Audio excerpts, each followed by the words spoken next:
Olá amigos da Leandro Stormer, eu sou Thiago Bizzi e esse é o Farol LS referente ao pregão do dia 30 de março de 2016, quarta-feira. Vamos às movimentações do mercado. Hoje um dia provavelmente bem importante. O dia foi inicialmente de alta, ele acabou virando perto aí do meio-dia. E tivemos, no final das contas, uma alta muito leve de 0,18%. Se a gente se ater aqui ao candle, a gente vê que nós temos um doji, tá? Um doji com uma conotação baixista. Bom, recapitulando o que nós vimos nos últimos faróis. Desde que a gente teve esse doji libela, que no farol aqui do dia 24 não, dia 24 eu me enganei e falei doji túmulo, tá? A gente teve esse doji libela, que é um padrão altista em cima da zona que era uma resistência, tá? Ali dos 49.600, ponto crítico, configurava provavelmente a finalização de um processo de pullback. A superação dessa máxima abria a sinalização para a compra, tá? Nesse sentido a gente acertou, o mercado realmente se movimentou para cima. A gente teve uma alta de mais ou menos uns 5%, que cumpre a volatilidade que o nosso mercado vem apresentando com folga, né? Aqueles 10% que a gente costuma usar como referência, eu costumo usar como referência. Um sinal incomodava, que era o volume se mantendo baixo. Ele deu uma melhoradinha nesses últimos pregões conforme o mercado foi subindo, e hoje foi o dia onde a gente teve um maior volume, tá? O que a gente vê nesse movimentozinho de alta? A gente vê uma dificuldade por parte dos preços em fechar próximo da máxima, e nós não estamos tendo o rompimento desta zona aqui, ok? Eu vou gastar um tempo falando do índice Bovespa. Tá? O mercado hoje então não conseguiu romper de novo, né, essa resistência formada por volta aí dos 51.400. Deixa um candle com conotação baixista. O candle de hoje é um candle que tem uma conotação baixista. Bom, o Vlad, no comentário de fechamento de ontem, né, mencionou a possibilidade do índice estar desenhando uma cunha, né, uma cunha ascendente, que é um padrão baixista. Com o comportamento que a gente teve hoje por parte do mercado, e a gente vai olhar daqui a pouco o intraday, eu acho que essa possibilidade ela começa a ser bem grande. Reparem nesta linha aqui, tá? Esta é a linha de retorno da cunha e ela faz sentido. A cunha é um padrão, espera aí que eu estou perdido aqui. A cunha é um padrão onde o mercado oscila na direção da tendência. Ok, então a gente está numa tendência de alta, o mercado vai fazendo um zigue-zague ascendente, só que ele passa um pouquinho acima do topo anterior e volta, passa um pouquinho acima do topo anterior e volta. Isso vai cansando, isso vai minando a convicção altista do mercado, né? E tu percebe que a cada movimento, conforme o tempo vai passando nesse ciclo altista, o volume vai diminuindo, ou seja, tem cada vez menos gente realmente interessada em se posicionar nesse patamar de preço. Tá? Então a gente tem todas as características. Tá? A cunha ela é acionada quando o mercado rompe a linha de retorno. Onde é que está a linha? A linha de retorno não. A LTA desta cunha. Onde estaria a LTA desta cunha? Estaria aqui, ó. Tá? Seria essa linha. A gente rompeu esta linha? Não. Mas eu acho que a gente tem boas chances de nos próximos pregões ver um movimento corretivo, tá, que venha a romper esta linha aqui. E daí a gente tem a sinalização mais consistente aí do movimento corretivo pelo padrão da cunha. Tá? Então, a gente não teve essa sinalização, mas vai se desenhando o padrão. Uma vez que a cunha é rompida, tá, qual que seria o alvo? Tem dois alvos, mas o mais importante, o que geralmente é alcançado, é o extremo do padrão, o extremo contrário, que é exatamente esse fundo aqui, que é um ponto bem pertinente, bem forte, por volta dos 47 mil pontos, e que dificilmente vai ser rompido. Tá? Se o mercado começa uma correção, o mais provável é que a gente venha realmente buscar dentro desse cenário. Tá? Inicialmente, que a gente venha a buscar os 49.600, rompendo esse ponto, deixa mais claro o cenário realmente de mercado desenhando uma cunha e rompendo ela, e daí o próximo alvo seria esta zona aqui. Tá? E se o mercado conseguir respeitar esse patamar, vamos supor que o mercado chegar lá, não chega a ficar um cenário muito baixíssimo. O que a gente vai ter vai ser um grande retângulo, uma grande congestão aqui, tá? Que ainda com conotações altistas. Bom, mais alguns detalhes em relação ao movimento atual, ok? Se a gente afastar esse gráfico e olhar a tendência primária, a gente vê um zigue-zague descendente, tá? De agosto de 2014 até janeiro, certo? Um ciclo, uma secundária de baixa, secundária de alta, secundária de baixa, secundária de lado, secundária de baixa. E agora a gente está numa secundária de alta. Bom, a gente pode fazer as retrações, e eu gosto de isolar no nível da tendência. Então, esse aqui seria a retração secundária do mercado, que já foi cumprida e extrapolada. Então isso aqui já não adianta mais nada para nós. A próxima retração que faz sentido para mim é a retração desse ciclo de queda primário. Ok? No momento que a gente faz isso, a gente identifica que a retração de 0,68 está aqui, ó, próximo a 51.100, que é mais ou menos o patamar onde a gente ficou batendo aqui e não conseguiu ainda, pelo menos, claramente romper. Tá? E a gente pode fazer uma retração ainda maior, do que talvez a gente possa chamar de super ciclo de baixa, não sei. Mas que basicamente é o próximo encadeamento de zigue-zagues, né? Que seria utilizando o topo marcado em 2010.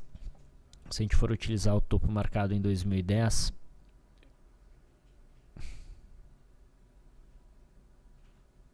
tá? Aparentemente os preços agora nessa linha aqui, ó, não estão em cima de retração nenhuma. Bom, vamos ver melhor. Eu usualmente não trabalho com o nível de 50%, mas vamos colocar aqui. E daí a gente repara que o nível de 50%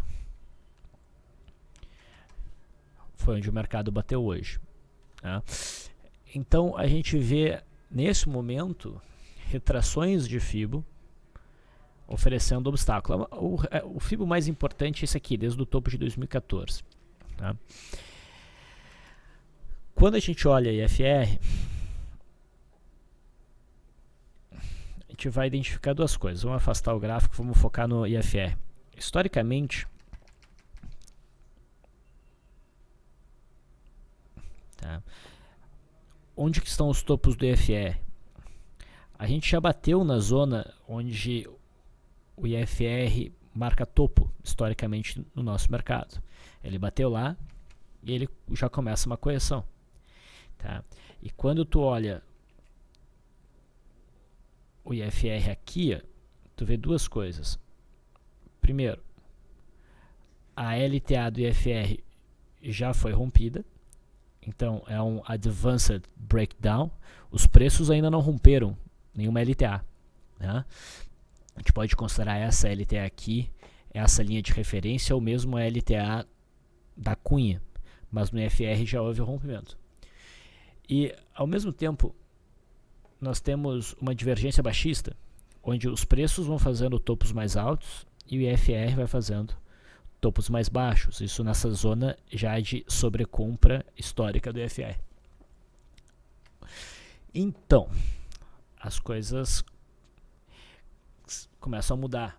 Se antes eu dizia que a gente tinha um cenário altista e a gente deveria operar na ponta compradora, a movimentação do nosso pregão, nosso mercado hoje, no pregão de hoje, a inversão que a gente teve e o ponto onde ocorre essa inversão e essas outras características me fazem começar a pensar realmente na possibilidade de a gente estar vendo um topo no curto prazo.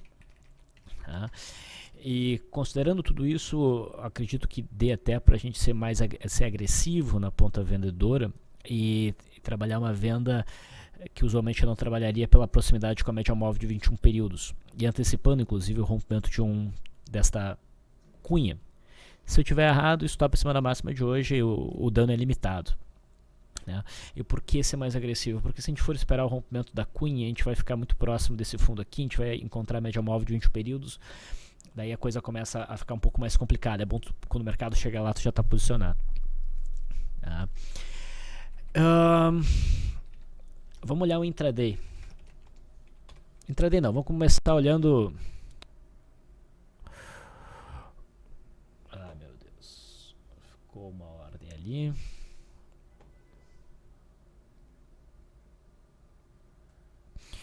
Pronto.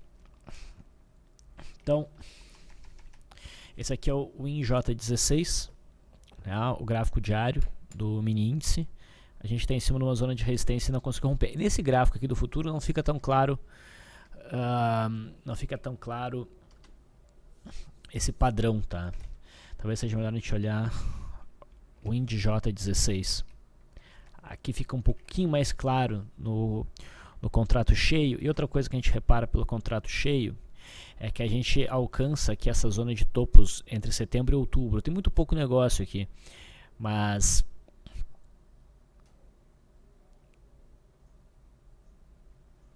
existe essa zona de resistência, né?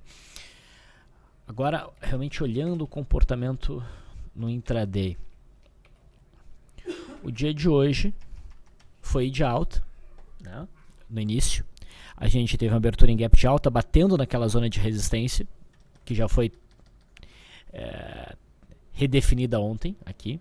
O mercado desenhou um primeiro movimento e rompeu esse primeiro movimento aqui, gerando uma operação na ponta compradora. Existia bom volume, inclusive a gente buscou a operação. Então, se a gente for pegar a volatilidade de 4,47, a gente tem um alvo aí de 0,90% de alta. O mercado chegou muito próximo desse 0,90, começou um recuo, fechou abaixo da média móvel de 9, quando perdeu essa mínima, a gente era obrigado a encerrar aí com poucos pontinhos de lucro. Mas a correção, a princípio, ela estava bem comportada, ela vinha com baixo volume, né? O mercado chegou na média móvel de 21 períodos. Nesse caso, o que a gente busca?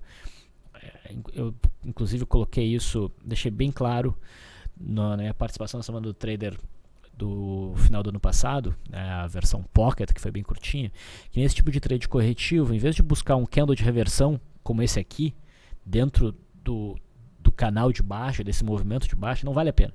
Vale a pena esperar o mercado romper a LTB e superar a máxima, confirmando realmente esse movimento. Tá? Inclusive hoje é o último dia de venda dos cursos no nosso site com desconto de 50%, é o último dia, esses cursos nunca mais vão estar à disposição, então aproveita. E nem esse desconto. Então a gente ficou na expectativa pelo rompimento, o mercado inclusive encenou essa possibilidade e daí fez esse candle aqui. Isso gera uma frustração de mercado, os preços começaram a cair, foram caindo e entrou muito volume na venda. O mercado foi caindo, rompeu a linha d'água. E se tivesse tempo de pregão, provavelmente esse movimento de baixa continuaria. Entrou bastante volume na venda, então a reversão de mercado aqui é bem significativa. E se a gente for afastar, o que a gente percebe? Que a gente teve um rompimento falso. Essa zona era bem importante.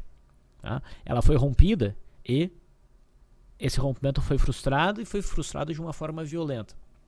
E eu sempre digo que boas reversões no gráfico diário muitas vezes são identificadas por frustrações importantes no intradiário. Então acho que esse é um daqueles momentos. Então vamos ficar bem atentos, no mínimo, muito atentos a oportunidades na ponta vendedora.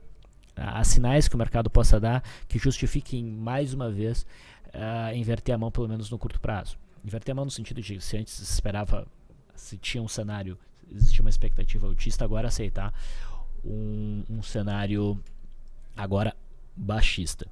Tá? O que poderia invalidar isso tudo? Bom, não digo invalidar, mas não estaria no script, dentro desse cenário, o mercado romper a máxima de hoje.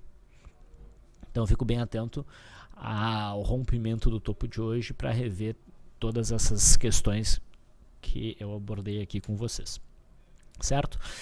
No curtíssimo prazo aqui do intraday, a gente tem suporte no gap em 50.400 e depois disso um próximo suporte no fundo do dia 24 em 48.000 e 48.900, 49.000 pontos. E o mercado americano? Bom, o mercado americano segue um viés altista, tá? O candle de hoje não é lá muito bonito aqui no gráfico do Dow Jones, mas a expectativa seria pela continuidade de uma movimentação altista. Tá? No S&P 500 futuro, mesma coisa. A gente supera essa consolidação, não com um candle bonito, mas a princípio a expectativa seria para um movimento de alta. Se o mercado americano corrigir, provavelmente a gente vai ter uma consolidação lateral aqui a princípio. Não tem nenhuma sinalização mais forte no mercado americano e de movimento de queda. E se surgir um movimento importante de queda, bom, daí fica mais fácil ainda para o nosso mercado realmente mostrar uma correção mais importante. Partindo para o dólar vem sendo fortemente dominado pela pressão vendedora, né? Hoje a gente teve mais um dia de queda, uma queda de 0,81%.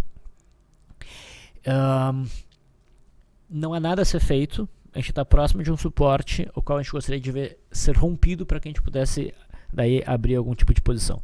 Se o dólar começar um movimento de alta no pregão de amanhã, tá, isso não necessariamente vai significar um bom ponto de entrada. A gente tem muita resistência aqui próximo do dólar. E tem um detalhe importante, tá? O contrato WDOJ16, que é o que a gente vinha operando há algum tempo, fechou na mínima, tá? Ele vai vencer amanhã. Então amanhã a gente já tem que pensar em operações no vencimento K16. Tá? É este gráfico aqui que também fechou na mínima. Okay? Esse foi o movimento. Ok, então dólar troca contrato amanhã.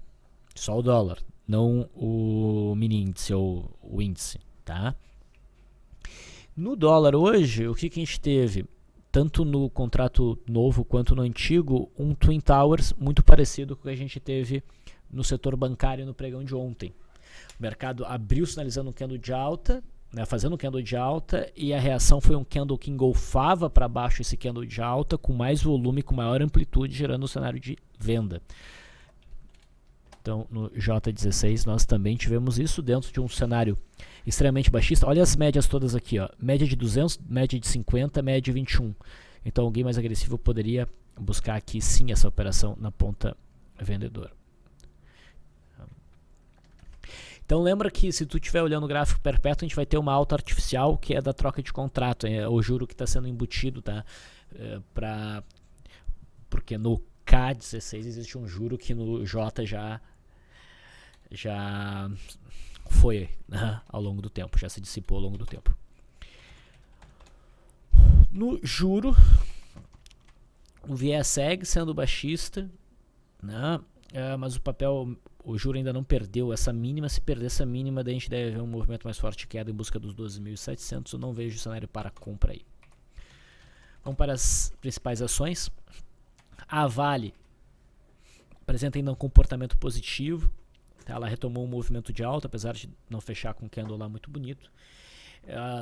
Considerando tudo isso que eu falei do índice Bovespa, é um ponto a se pensar em talvez ajustar em stop mesmo antes da hora, não ficar exposto. Vamos ver o seguinte, a volatilidade da Vale indicava 9,2% e o movimento foi 6%. Eu traria isso para baixo da mínima.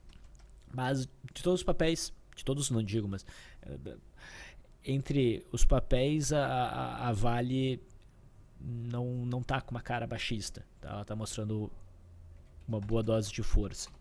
Tá? A Vale 3, se tivesse conseguido fechar rompendo aqui, poderia até sinalizar uma compra, mas ela não fechou rompendo.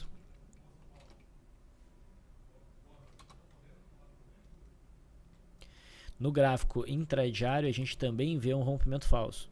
A gente não teve nenhum setup mais claro dentro daqueles que eu trabalho, né, para compra em Vale. Tá? Mas a gente vê aqui a frustração. Na Vale 5, mesmo cenário. Okay? E Petrobras? Pá. A forma como Petrobras vinha rompendo, como eu mencionei, não mostrava muita força, a PTR3 não tinha acompanhado, mas considerando o cenário tinha que tentar aproveitar. Tá? E não foi nada para se arrepender, porque dessa máxima aqui até a máxima de hoje, a gente teve um movimento de 6,17%, já foi alguma coisa. Não cumpriu a volatilidade, que seria uns 8% alta, 8,9%, tá?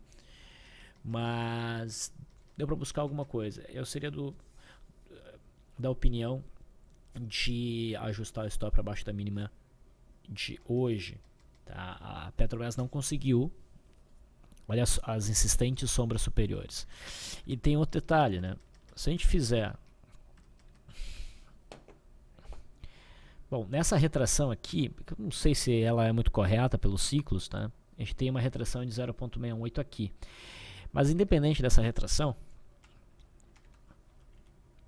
existe o topo desse triângulo, né? Esse triângulo simétrico, a triângulo simétrico foi rompido para baixo. Então, pelo fato do mercado ter chegado ali e ter feito esse candle meio feio, talvez realmente esse seja o ponto mais importante. Na PTR3, mesma coisa. Ó, dá pra ver que o papel não conseguiu ir embora, né? Então talvez esse aqui seja o ponto.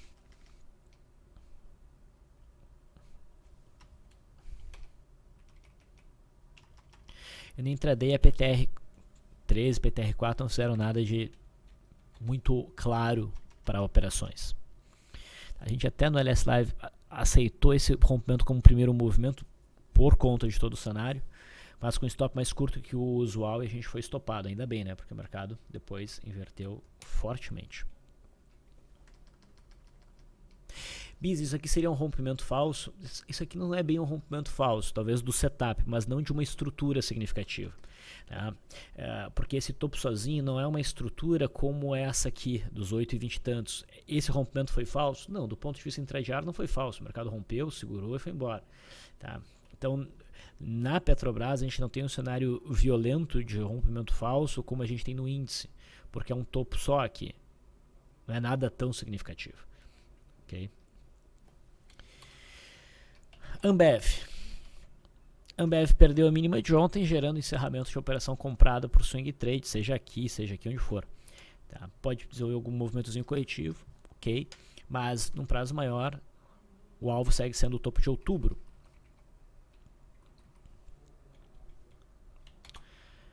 Setor de siderurgia, Gerdau, destaque do dia. Gerdau foi embora, bateu realmente naquela zona dos topos de setembro e outubro, tá? Fez um candle amplo com muito volume e isso realmente pode ter sido uma exaustão. Vamos ver como é que está o LSVI. Não está tão, mas a gente está na zona de realmente de retorno, né, de inverter. Repara que o extremo do movimento era 6,93, o mercado foi um pouquinho além. 6,97. Vamos olhar o intraday. Não deu brecha para a entrada ao longo desse movimento, foi indo, bateu na resistência, respirou um pouco, não deu sinal de venda aqui. Aqui até deu um sinal de compra, mas que não buscou o alvo da volatilidade, e daí o mercado começou a reverter. Era uma compra arriscada por estar abaixo da resistência. Eu imaginava que o papel ia bater no 7, número redondo, e daí então reverter. Boas as chances então da gente ter tido a finalização desse movimento, pelo menos no curto, talvez médio prazo, em Gerdau.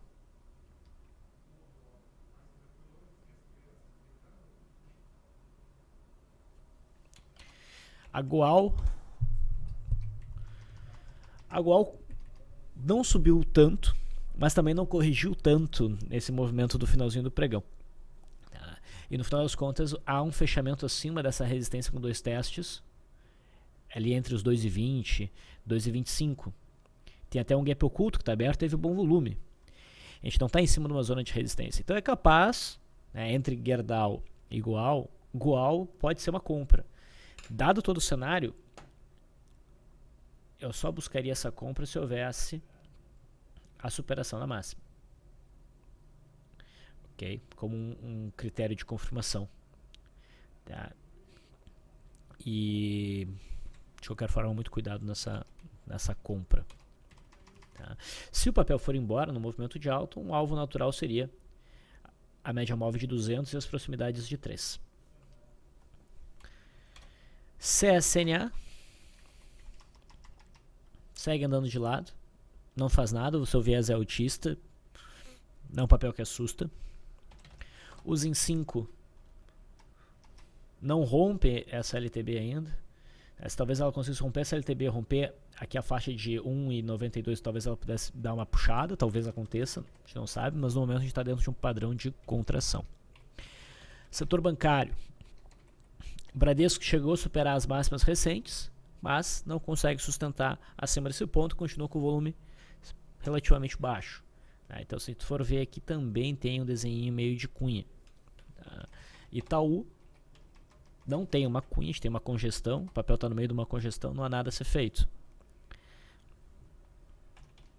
Banco do Brasil chegou a superar a máxima de ontem, não fechou legal, está indefinido, tem viés autista? Tem viés autista. É um papel para se pensar em operação short aí? Não, com certeza não. Se o mercado cooperar, se o mercado, o pregão for de alta, o Banco do Brasil pode desempenhar bastante bem. Não é um gráfico que convide a uma venda. Outros papéis a dar uma olhada. A NIM3 rompe esse suporte por volta dos 10,20 e provavelmente vai acelerar no movimento de queda em busca da, bom, pelo menos aqui de 9,30, mas provavelmente de 8,95 e R$ 9,00. Bom volume nesse rompimento, chama atenção. A Cosan, qual a gente viu a oportunidade de compra a partir do dia 17, ela foi subindo meio arrastada, fez um bom movimento, cumpriu todos os alvos por volatilidade possível, ou mesmo por risco, e hoje fecha numa estrela cadente com um volume que chama atenção. Pode marcar, perdendo a mínima, pode desenvolver um movimento corretivo em busca da média móvel de 21 períodos e fazer um pullback, então, para o topo do primeiro semestre de 2015, que oferece suporte ali entre 30 e 25 e 30. Tá? Se a gente for olhar essa consolidação, a gente tem suporte ali entre 28, existe ainda suporte nessa zona aqui, né? Então, se tiver um movimento de queda, provavelmente vai ser um movimento mais curtinho, mas chamou atenção esse candle. Fibra. Esses papéis ligados ao dólar caíram legal hoje. Continuaram o movimento de queda, o volume é crescente. Tá? Temos aí Fibra, SUSB5, que até se recuperou bem. Eles têm espaço ainda para cair.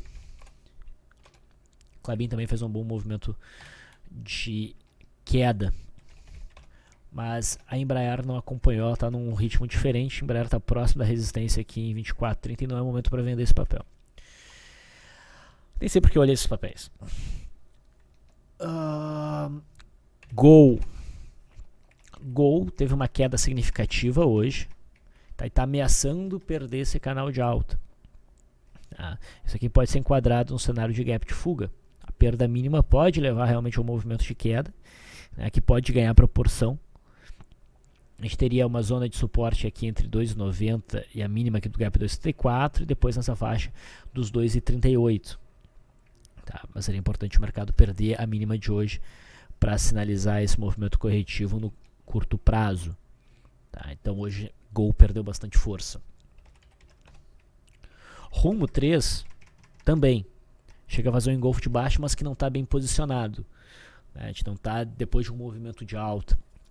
A gente está ainda em cima da zona da LTA, da média móvel de 21 períodos. A perda mínima pode levar à intensificação do movimento, mas a Gol está melhor enquadrada para quem quiser se arriscar a uma oportunidade na ponta vendedora. Reside abriu um gap de alta importante hoje, fechou numa alta de 17,9%, mas o candle de hoje não diz muita coisa. Eu não me arriscaria muito pelo gráfico diário. Se eu fosse buscar qualquer tipo de operação, seria mais pela ponta compradora e utilizando o intraday. Essa aqui foi a movimentação do intraday ao longo do dia. Então vou até fazer o seguinte.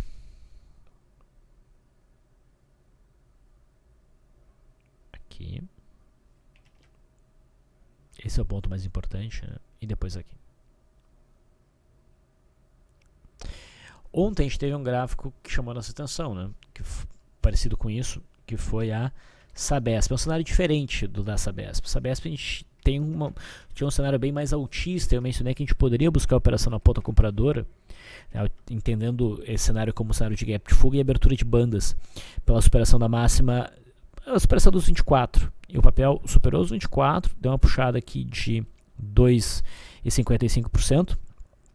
Isso não chega a cumprir a volatilidade de 3%, mas chega bastante próximo, e aí já seria o caso, na minha leitura pelo menos, de começar a proteger a posição com stop baixo de cada nova mínima. Mas tem condições de prosseguir o movimento de alta Sabesp. A zona mais importante de resistência próxima, bom, na verdade a gente está testando esse topo intermediário aqui nos 24,50, indo além disso a gente teria alvo por volta dos 26,80. TAI 11 fez um movimentozinho de alta, mas até ficou bonito esse zigue-zague, né? A forma como rompeu aqui, fez o pullback, começou aí, mas veio com muito baixo volume, e por isso que a gente não teve call em TAI 11. E hoje faz uma estrela cadente bonitinha, que lembra um pouco ali a estrela cadente que nós vimos em Cosan. A perda mínima provavelmente detona um movimento corretivo que traria o papel de volta a testar a faixa dos 19. CEMIG me chama a atenção. CEMIG tentou romper essa zona de resistência importante entre 8,20, 8,30 e pouquinhos. É o terceiro candle com amplas sombras superiores, né, em relação à amplitude do candle. Não está gritando numa venda aqui, mas se o mercado começar a trabalhar abaixo da mínima, a gente pode ter um movimento corretivo significativo, pode ter aí um cenário interessante, pelo menos no intraday.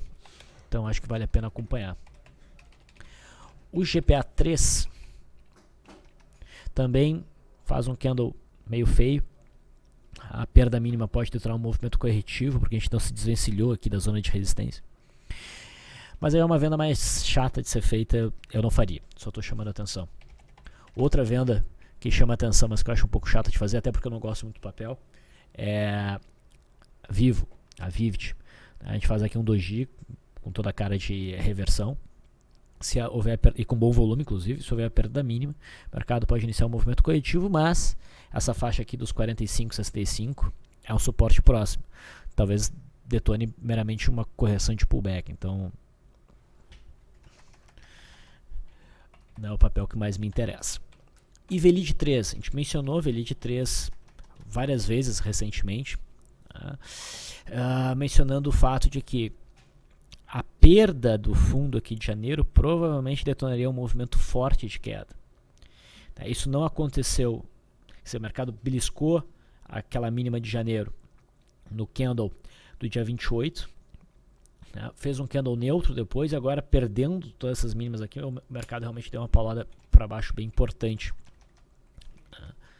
A gente iniciou o dia aqui com uma barra elefante e o mercado foi embora. A gente estava tendo para buscar uma oportunidade de retorno à média, mas a entrada aqui não ficou tão clara. Mas tem que entender que o mercado rompeu um patamar de suporte, e pode então insistir nesse movimento de queda. O próximo patamar de suporte fica lá na casa dos 27,75 a R$27. Então é bem possível que haja uma retomada da queda no pregão de amanhã. E se houver um movimento de alta, existe resistência importante na faixa dos 32,70, que foi o ponto que foi rompido. Então, foi isso que aconteceu de mais importante no pregão de hoje. Espero que as informações passadas aqui e as impressões passadas aqui tenham sido úteis para vocês. Até o pregão de amanhã.